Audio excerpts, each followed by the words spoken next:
I was blind, but now I see. He came and saw the grace of God. And when he saw the grace of God, the Bible said he was glad. So when you see the grace of God, the result is joy. In Greek, the word is kahiro. He saw the grace of God and he was calmly happy. That's the meaning of that word in Greek. Another meaning of that word is well off. He saw the grace of God and became well off, became okay. There is a problem with us because sometimes the Lord has shown his deliverance is in past tense, past participle. He has worked his wonders past. He has brought salvation already. The Lord has made known his salvation, has shown his deliverance. Why then, after all this knowledge, we are still in the dark? We are still ruled by passions of sadness and disappointment. There is this story of two friends. I like to tell that story. Two friends were sitting in a garden, and one asked the friend, "What has grace brought you?" His friend answered, "In the morning I wake up, I think I will not be alive by evening. And by evening I discover I'm still alive."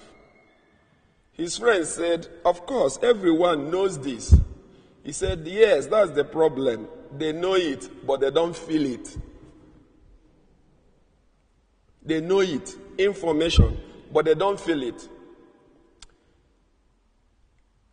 God's grace is so abundant. It's called God's riches at Christ's expense. G for God, R for riches, A for art, C for Christ, E expense. It's there. It's at work. We are capex Dei. We are capable for God. And the grace, his active presence in our life is there. Any moment you become aware that God's active presence is at work in your life, every minute, there is joy. And that joy fires you to do the work of God. That's what fired Barnabas. Personally, I made a joy covenant in the year 2014. I resolved never again to be deterred by what people say and do and how I feel. If I move by how I feel, I will not come out to say mass. I will sit in the bed and say, "I feel like lying down." You remain there. I feel like smiling. You smile. I feel like fighting. You start fighting. If you follow your feelings, there will be disaster. But if you move by faith, Barnabas was described as a man full of Holy Spirit and faith. If you move by faith, you conquer the world. Because faith does not depend on senses. That's why Paul warns us in 2 Corinthians 5:7. He said, "We move by faith, not by sight." If you move by sight, what you see, you will get discouraged. If you move by sense, touch, smell, what you smell, you get discouraged. What you hear, that's the worst. Beware of news.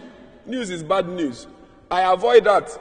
In the morning, I make sure I fill my mouth with prayers, the rosaries, meditations, good music, relaxing, till mass. No distraction. I don't open the phone. I don't want to know who called me. When I have finished celebrating the Eucharist, I can now come out and say, "What are they saying?" Because the moment you go into the noise of the world, they will tear you to shreds.